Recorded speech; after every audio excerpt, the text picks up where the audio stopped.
Olá, meus queridos jovens, tudo bem com vocês? Eu sou o professor Arimateia, junto com o professor Jorge e o professor Rogério, formamos a equipe de Geografia da Mediação Tecnológica 2021 e nesta aula de hoje nós iremos estudar a aula 15.1, ok? Sobre exclusão social. Em nome do governador do estado de Rondônia, Coronel Marco Rocha, em nome da Secretaria Estadual da Educação, nós de toda a equipe da Mediação Tecnológica estamos chegando até vocês para trazer o que existe de melhor na área de humanas. Portanto, vamos para a nossa aula 15.1, ok? Portanto, na nossa aula 15.1, nós temos aí como competência compreender o papel dos conflitos geopolíticos e étnicos na reconfiguração do espaço mundial e o processo de globalização como resultante da expansão das fronteiras capitalistas e sua intensificação pelo avanço. Problematizar o mundo em escala local a global, a complexidade das relações sociais, políticas, ambientais e econômicas. Compreender as transformações dos espaços geográficos como produto das relações socioeconômicas e culturais de poder.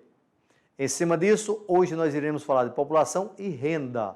Aula 15.1, com a distribuição da renda, tanto no mundo quanto no Brasil, o papel do Estado, a exclusão social e o índice de desenvolvimento social, que é chamado índice de Gini.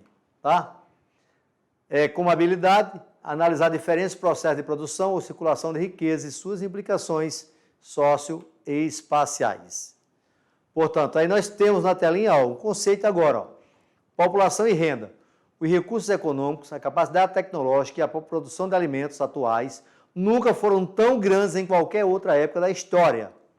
Se fosse igualmente distribuído, não faltariam recursos para suprir a população da Terra de cerca de 7,1 bilhões de pessoas. No entanto, para a maioria, falta o mínimo necessário para sobreviver com dignidade. De acordo com a instituição, essa instituição é a ONU, tá? Pessoas com renda individual inferior a 1,25 dólares ao dia encontram-se nessa situação. Parte dessa população habita no sul da África e a África subsaariana, ok? Vamos lá. A pandemia provavelmente fará com que cerca de 34,3 milhões de pessoas caiam abaixo da linha de extrema pobreza em 2020, com 56% desse aumento ocorrendo nos países africanos. A previsão é do relatório da situação econômica mundial e perspectiva das Nações Unidas. Vamos agora aí, ó. Vamos trazer isso para o Brasil. Nós vimos que no cenário mundial a pobreza vinha até diminuindo, mas com a pandemia vem aumentando. E onde nós vamos encontrar mais pobre é no continente africano. O processo histórico da África mostra bem isso aí. Tá? Mas vamos falar de Brasil. Eu quero falar de Brasil para vocês. Tá? Brasileiros em situação de extrema pobreza. 2012, observa o total em milhares. 2014, observa milhares. A partir de 2015, ó,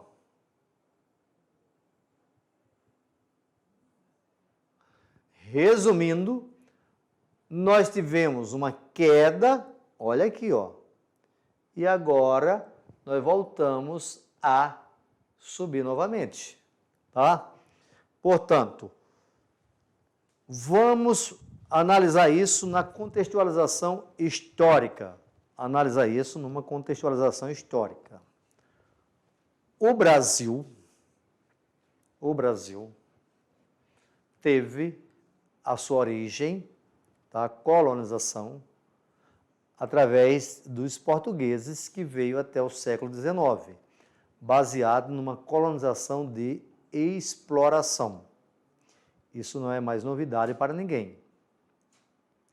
Portanto, nessa colonização de exploração, nós tivemos destaque para uma grande quantidade de mão de obra escrava formada por negros, E esses negros, hoje no Brasil, ainda representam a maioria da população pobre que vive em extrema pobreza. No início do século XX, a maior parte da população brasileira morava no campo. A nossa população era pequena. Nós crescemos muito, saímos aí de 30 milhões para hoje aproximadamente 212 milhões. Mas o Brasil é pobre, a população, muita gente abaixo da linha de pobreza, não é porque tem uma grande população absoluta, é pela má distribuição de renda. Diante disso, nós iremos encontrar uma pobreza muito forte, principalmente na área rural do Nordeste e, por que não dizer, na nossa região Norte, onde nós temos as melhores distribuições de rendas, estão na região Sul do Brasil e na região Sudeste. Essa pobreza passa por um outro fato, que é educação. Só a partir da Constituição de 1988, que a educação veio ser obrigatória no Brasil. E só no século XXI, com a lei das cotas para estudantes pobres, negros, índios, tá? No qual houve uma separação entre a escola pública e a escola particular, é que passou a aumentar o número de pessoas pobres entrando na universidade. Resumindo, um melhoramento da mão de obra brasileira. Um outro detalhe é que mesmo quando o Brasil tornou-se independente, no processo de industrialização, a nossa indústria veio de fora para dentro. Ela já veio com as máquinas, portanto, não gerou tanto emprego quanto naqueles países de industrialização clássica, que começou o seu processo de industrialização lá do pequenininho. E isso gerou um êxodo rural muito grande, que é justamente um outro local onde nós iremos encontrar uma das origens da nossa má distribuição de terra. No Brasil, nós temos uma grande quantidade de pessoas com um pouquinho de terras. E nós temos uma pequena quantidade de pessoas com uma grande quantidade de terras. Ou seja, no campo brasileiro também existe uma grande má distribuição de renda que passa por uma falta, uma ausência de uma reforma agrária no Brasil ao longo destes últimos anos. Hoje o Brasil é um país urbano industrial. O que eu quero falar com isso? Que a maior parte da população brasileira mora nas cidades. E essa população urbana industrial ainda tem uma grande desigualdade social. Essa desigualdade social é resultante do nosso processo de crescimento socioeconômico. Eu falei agora há poucos instantes que a maior parte dos brasileiros abaixo da linha de pobreza são negros e pardos. A maior parte, quando a mulher é preta, aí é que ela vai ter uma outra desigualdade social também muito grande. E aí tem, quando há separação, é a chamada empobrecimento da mulher. Quando a população de baixa renda separam, muitos homens não pagam pensão para os filhos, ou porque não querem, que é o único fato que dá cadeia no Brasil, é pensão alimentícia, ou porque a sua renda é tão baixa que ele não consegue nem pagar para os filhos. E aí começa a trabalhar homens e mulheres, e aí como nós vimos lá no trabalho infantil, muitas crianças vão para o trabalho, gerando o quê? A longo prazo, uma mão de obra sem qualificação, aonde vai estar baseado numa mão de obra informal. Isso levando novamente à sequência, a chamada bola de neve. Portanto, vai passando anos, vai passando décadas, e por que não dizer séculos, e o Brasil está entre os países mundiais que tem um produto interno bruto alto, que é produto interno bruto de país rico, mas uma péssima distribuição de renda, que não consegue nem alimentar todos os seus habitantes. E olha que nós somos o segundo maior produtor de alimentos do planeta, mas não conseguimos alimentar os nossos habitantes. Isso mostra o quanto a nossa distribuição de renda é péssima no Brasil. O Brasil tem uma péssima distribuição de renda, tá? Fique atento a isso. Olha, quando o crescimento da população é maior que a produção de riqueza, a renda média da população tende a diminuir. Quando o crescimento da população é maior que a produção de riqueza, a renda média da população tende a diminuir. Não foi isso que ocorreu no Brasil. No entanto, a questão de renda deve ser relacionada também à forma como os lucros e os bens produzidos são distribuídos pelos diversos grupos sociais e entre os países. Um fato que chama a atenção no Brasil foi de 67 a 1974, quando o Brasil viveu um período chamado de milagre econômico, que aumentou a nossa pobreza. Só que naquele momento, na política econômica brasileira, eles diziam assim, vamos aumentar o bolo, depois reparti-lo. Realmente, o Brasil aumentou a sua riqueza, mas a distribuição de renda não veio. Portanto, meu querido jovem, minha querida jovem, olhe a nosso histórico. Se você já sabe de que no Brasil nós temos um país de má distribuição de renda e que a educação faz você melhorar a renda, estude. Busque investir em qualificação. Não importa qual é o curso que você vai fazer, não importa qual é o mercado que você vai trabalhar, procure sempre ser o melhor. Procure trabalhar buscando qualidade. Você pode fazer a diferença, tá? Se o Arimateia não tivesse buscado uma qualificação, o Arimateia hoje fazia parte desse grande exército que temos no Brasil que precisa de ajuda do governo. Você vai ser um do que não vai precisar de ajuda do governo, porque você vai vencer as suas dificuldades. Não cruze o braço diante das suas dificuldades. Vença os obstáculos. Você pode, você consegue, tá? Portanto, essa má distribuição de renda não vai fazer parte da sua história. Próxima. O conceito de pobreza é nesse sentido de relativo. É preciso avaliar os padrões de cada sociedade e as diferenças entre os indivíduos que dela participam. Quanto mais acentuada é a distância entre as classes sociais, maior a pobreza geral da sociedade. Observa bem esse texto embaixo.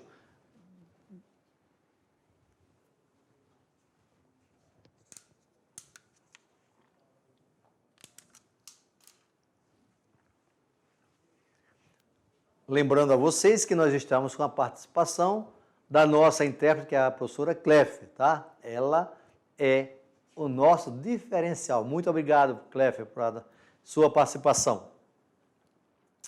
Veja só o conceito, ó. Quanto mais acentuada é a distância entre as classes sociais, maior a pobreza geral da sociedade. Busca no Google os 10% mais ricos do Brasil. Eles têm aproximadamente 50% da riqueza nacional. Isso que vocês ouviram o Arimateia falar. Os 10% mais ricos do Brasil têm aproximadamente 50% da riqueza nacional, do PIB nacional. Na outra extremidade estão os 10% mais pobres do Brasil, têm aproximadamente 1% da riqueza nacional. Olha o tamanho do nosso distanciamento entre os 10 mais ricos e os 10 mais pobres. O IBGE também classifica em classe A, classe B, classe C, classe D e classe E. E um detalhe, quem paga mais impostos no Brasil são a classe média e os pobres. Por quê? O imposto de renda no Brasil é igual para todo mundo. E quando você vai comprar um alimento, tanto faz ser rico como pobre, o imposto é igual para todo mundo. Portanto, quem sai perdendo é a classe mais pobre. Veja só. O Brasil tem a segunda maior concentração de renda no mundo. Isso é péssimo. onde 1% dos mais ricos concentram 28%, eu falei 10%. E agora eu estou pegando 1% dos mais ricos, concentram 28,3% da renda total do país. Perde apenas para o Catar, onde os menos 1% concentra 29%. Isso não é nada animador, tá, gente? O papel do Estado de bem-estar social, modelo estabelecido após a Segunda Guerra Mundial, que, entre outras atribuições, passou a ter função de garantir saúde, educação, emprego e moradia aos cidadãos. Isso, no Brasil, ainda não foi cumprido.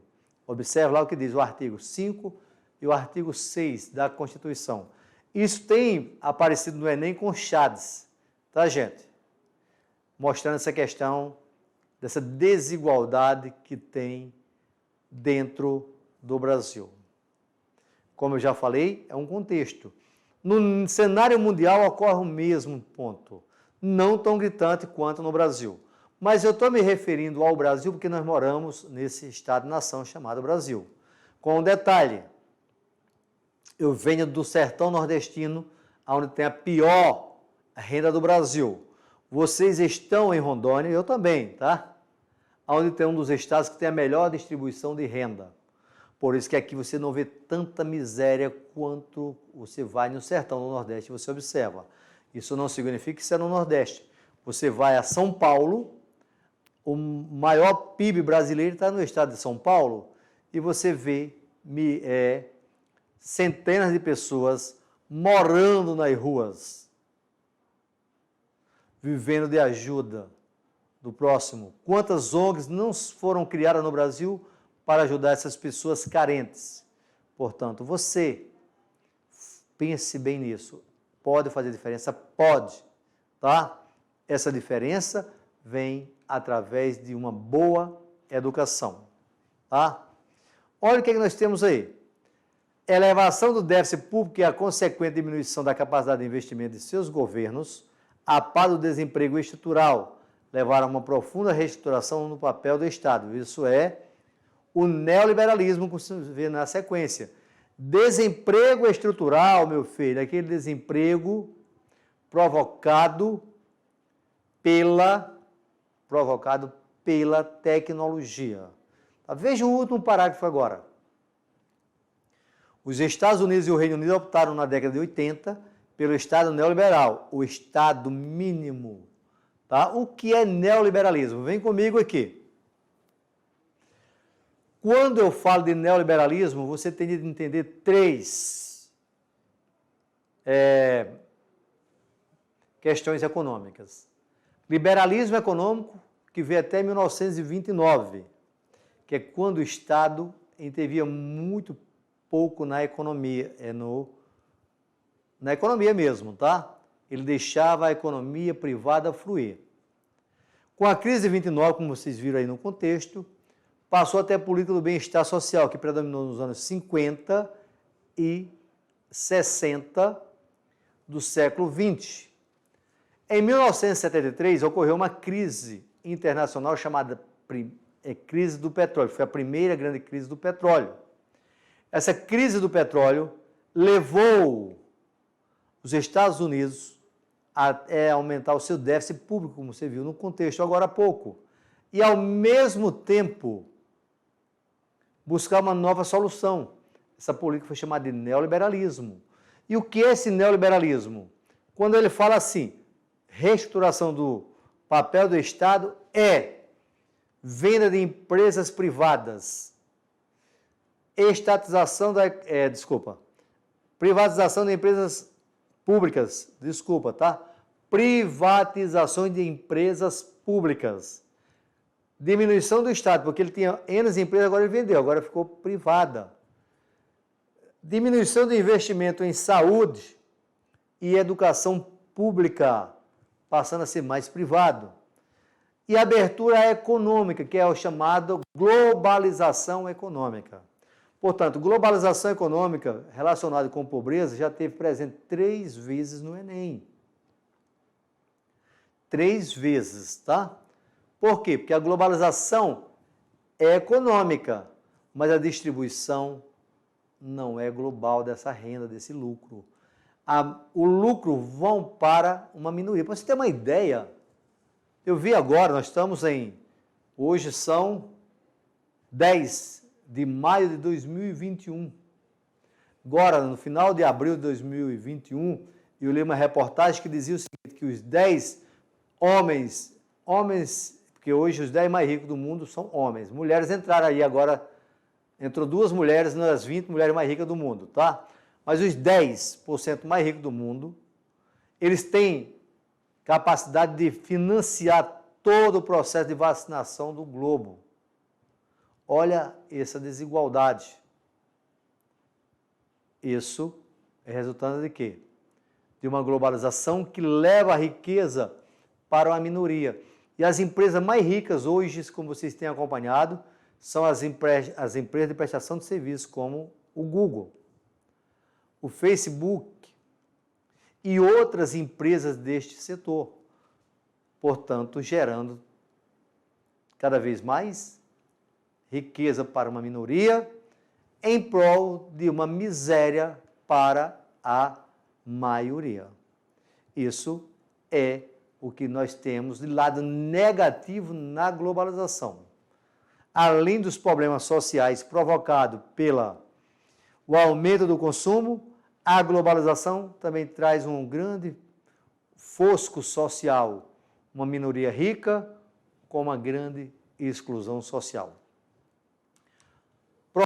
Olha só, outra face da distribuição de renda refere-se às distorções tributárias, que eu falei agora há pouco, ou seja, recolhimento de impostos. Em boa parte dos países, em especial nos subdesenvolvidos, os impostos indiretos que incidem sobre a produção e comercialização de mercadorias são, muitas vezes, excessivos. No conjunto, são maiores do que os impostos diretos, que incidem sobre propriedade, renda de aluguéis, aplicações financeiras, entre outros. Tá? Portanto, a redistribuição de renda é muito mais do que uma política de justiça social. A desconcentração de renda gera novos consumidores, dinamizando a economia, criando, consequentemente, emprego. Tá? Portanto, quando nós falamos de exclusão social, aparece aí a globalização. Ó. A globalização e a revolução tecnológica não proporcionaram o que é mais importante para os países pobres, as condições e mecanismos para a eliminação à pobreza. Fica ligado nisso, ok? Vem comigo aqui. Quando eu falo de revolução tecnológica, eu estou me referindo à revolução industrial que passam de 200 anos. Portanto, não significa dizer que a qualidade de vida nesses últimos anos não tenha melhorado. Melhorou. É só você observar a expectativa de vida do brasileiro. A expectativa de vida do brasileiro nos últimos 40 anos, ela teve um ganho de aproximadamente 30 anos. A cada década, 10 anos. Melhorou bastante. Mas a distribuição de renda nos países subdesenvolvidos ainda continua péssima. Nos países desenvolvidos não é isso. Quando você analisa a distribuição de renda na Europa, nos Estados Unidos, no Canadá, no Japão, Austrália, Nova Zelândia, lá existem pobres, mas esse distanciamento entre o rico e o pobre não é tão gritante quanto nos países subdesenvolvidos. Como que nos interessa é o Brasil, vocês, meus queridos jovens, pensem sempre nisso. É através da educação que eu posso ultrapassar essas barreiras. Hoje você tem a oportunidade de igual para igual com um aluno que está em Porto Velho, que está em Vilhena, ou que está lá no Paraná, na escola pública, lá em Santa Catarina, você pode estudar em qualquer parte do Brasil. Muitos alunos, ex-alunos do professor Arimatea na escola pública, hoje, já venceram as suas dificuldades, devido a se preocuparem com a educação. Quando eu digo educação, não é só você morar na cidade, você que está no campo, você a educação no campo é muito importante. Por sinal, a Universidade de Rondônia, no interior, oferece cursos voltados para o campo, como o curso de agronomia, veterinária. O Instituto Federal de Rondônia oferece cursos também voltados para o campo. Portanto, você tendo uma qualificação no campo, você vai produzir mais, porque você vai produzir com uma agricultura sustentável, com uma agricultura moderna, e não com aquela agricultura de subsistência. Aquela agricultura de subsistência que provoca desigualdade social, que provoca fome.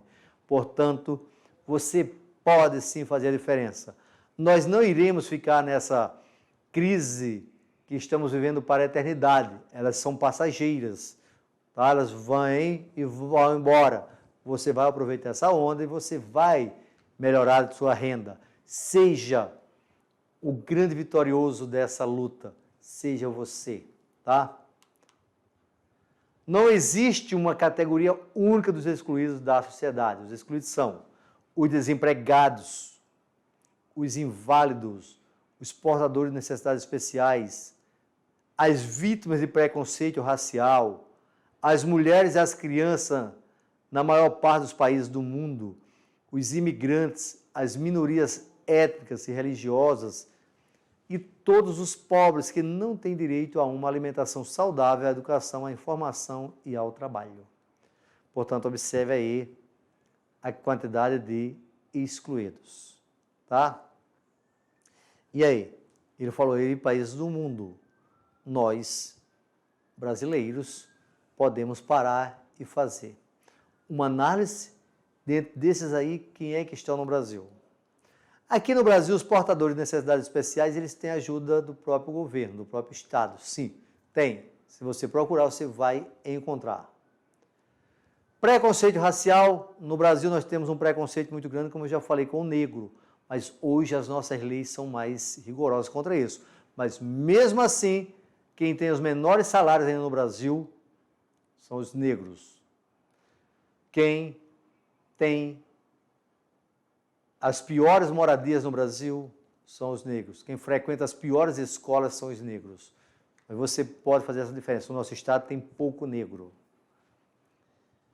As mulheres já foram bem piores. As mulheres têm lutado, buscado essa conquista e cada dia tem de buscar mais. Atenção, mulheres, vocês podem fazer a diferença, tá? Os imigrantes, isso aí, quem migra de um país para o outro, sabe que quando você é imigrante, isso não é fácil, tá? Mas a gente migra com vontade, principalmente quando fala de migrações socioeconômicas, querendo melhorar de vida. Portanto, o imigrante é um lutador que está lutando por melhores dias. O coeficiente de Gini no mundo. Quem é esse Gini, Arimateia? Tá? Gini é um cara da Suíça, um matemático, que ele fez uma fórmula matemática para analisar as questões socioeconômicas. Tá? Aqui você tem o coeficiente de Gini. O coeficiente de Gini, meus queridos, é diferente do índice de desenvolvimento humano. O índice de desenvolvimento humano analisa educação, saúde e renda. O índice de Gini só analisa a renda. Portanto, a gente tem um detalhe.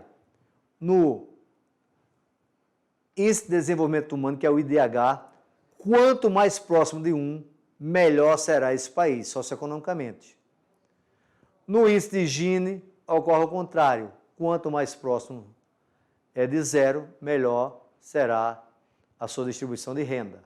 Portanto, os países que apresentam grande distribuição de renda, péssima distribuição de renda no Brasil, os vermelhos são os piores, ó.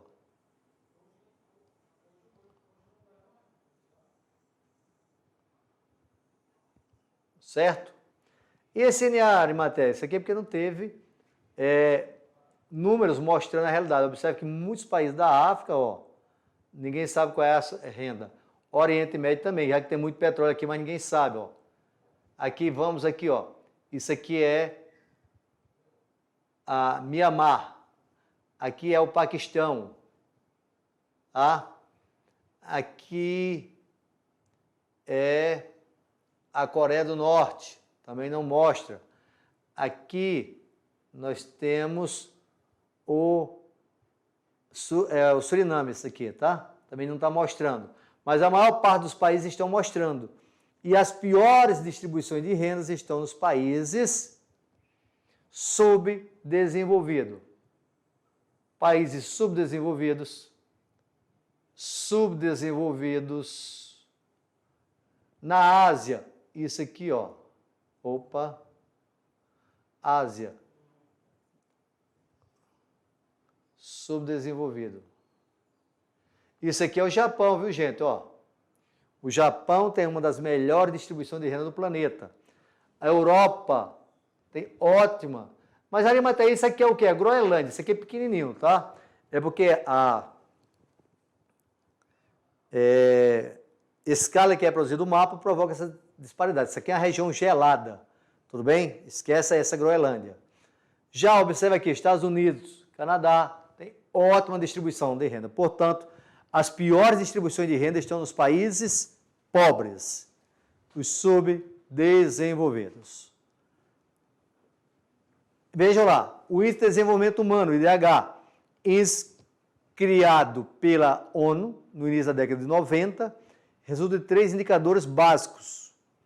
Produto Interno Bruto per capita, ajustado em relação à sua capacidade de compra, expressa em dólares, grau de conhecimento, que é a escolaridade, expectativa de vida, que é a longevidade. Tá? O IDH permite diferenciar países com economias semelhantes, mas com diferenças nas condições de vida da população. Esse índice é hoje o principal indicador para analisar a situação social e econômica dos países, pois ressalta como o crescimento econômico foi revertido em benefícios sociais para a população. Os países são classificados em 4 grupos. IDH muito elevado, ó, entre 0 e 900, perto de 1, que é 1.000. IDH elevado entre 0,800 e 0,899, IDH elevado. O Brasil está ali hoje, mas tem uma desigualdade muito grande, não reflete.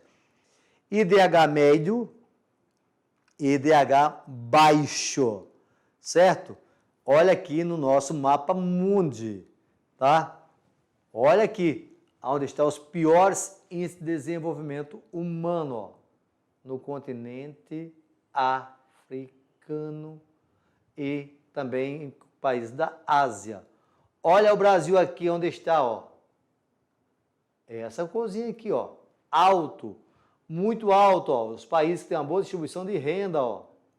Europa, ó. Está Japão aqui, ó, Austrália, ok? O Brasil, ó, de quando é essa classificação? Não tem aqui a data, já dei você data, não tem nesse mapa. Tá aqui. Ah, daí para cá já mudou muita coisa, certo? Mas veja só um exemplo, tá? O Brasil não mudou muito em relação a essa posição, ok? Mas olha aqui a China, ó. A China também deu uma diminuída. Você diz, a China é rica. Não é rica, meu querido. A China tem uma péssima distribuição de renda, ok? Portanto, sempre quem aparece em primeiro lugar é a Noruega ou Finlândia. São esses paizinhos, tá? Isso aqui é um mapa para você ter a noção. Não significa dizer que tem que ser esse mapa na prova. Mapa é um texto que é atualizado de acordo com a questão do Enem, ok? Não fique desesperado pelo mapa. O mapa que vier no Enem você vai analisar. Aprenda a interpretar mapas. Tudo bem? Portanto, nessa interpretação de mapa, nós podemos perceber que o Índice de Desenvolvimento Humano, tá, analisa, eu já falei isso, mas desculpem, foi no segundo. Não, foi com vocês, terceiro ano. O Índice de Desenvolvimento Humano analisa saúde, educação e renda. Quando analisa saúde, analisa aqui mortalidade infantil. Pior mortalidade infantil está na África. Analisa saúde, a pior índice de expectativa de vida está na África. Analisa educação, os piores índices de educação estão na África. Analisa anos de escolaridade. Os piores índices de escolaridade estão na África. Portanto, O continente africano apresenta uma péssima distribuição de renda e, quando você analisa os índices de educação na África, são muito baixos. Portanto, meus queridos jovens, o Enem procura isso de você. Mas deixa bem claro, quando fala de renda, distribuição de renda, ele não vai pedir conceito. Ele vai trabalhar com gráficos, vai trabalhar com mapas. Você vai fazer essa análise. Como nós estamos sempre falando, o Enem é uma avaliação na qual ela não vem para decorar. Ela vem para que você saiba em humanas determinados análise, tá? E isso ainda cobra mais ainda quando nós falamos da redação. Por isso, quando eu falo de renda, nada mais importante do que as aulas de sociologia. Você estuda globalização em sociologia, em filosofia você fala um pouquinho, você estuda em história e você estuda em geografia. A globalização da pobreza é que o mundo se tornou cada dia mais rico. O mundo nunca produziu tanta riqueza quanto em 2000, nessa século XXI, mas o mundo excluiu os pobres. E olhe só, a pandemia faz parte de atualidades no Enem. A pandemia a pandemia não escolhe quem é que vai matar, se é rico, pobre, branco ou negro. Mata todo mundo. Mas se você fizer uma análise no geral, no cenário mundial, isso não é só para o Brasil, quem tem morrido mais são aquelas populações mais carentes. Se você fizer uma análise em vacinação, o continente africano é um dos que estão recebendo a menor quantidade de vacinas. Região pobre. Os Estados Unidos é um dos países que está com a produção de vacina, quer dizer, a vacinação da sua população mais igualitária. Isso significa dizer o quê? Que ele está imunizando a sua população para voltar a crescimento. Isso relaciona com renda, isso relaciona com melhorias sociais. O governo atual dos Estados Unidos está com um programa gigante de investimento para melhorias sociais. Pesquisem isso, leiam sobre isso. Quais são os programas sociais que o continente africano, os países da África, os governantes de lá estão querendo para a sociedade? Quais são os programas sociais que eu tenho no Brasil que foi para distribuir renda? Pesquisem sobre isso, é importante. No Brasil nós temos vários programas sociais voltados para a distribuição de renda. Como é que eu posso analisar isso? Portanto, você que chegou até o 3º ano, você já tem capacidade para fazer essa análise. O Google te coloca isso. Coloquem lá artigos científicos sobre distribuição de renda. Apenas aqui o professor, o educador, é apenas um equilibrador de informações, porque hoje você tem na sua mão milhares de informações, tá? Portanto, eu sou o professor Arimateia, mais uma vez, estamos chegando ao final de mais uma aula. E esta aula, espero que tenha sido para vocês uma abertura de fronteiras, para que você veja o mundo que você pode transformar, que ele está aí para você buscar esse mundo com novos aprendizagens. Você pode fazer a diferença, tá? Você consegue. Que Deus te abençoe, que tenham todos um bom descanso, que daqui a pouco eu volto com a revisão, ok? Tchau, foi, tudo de bom para vocês.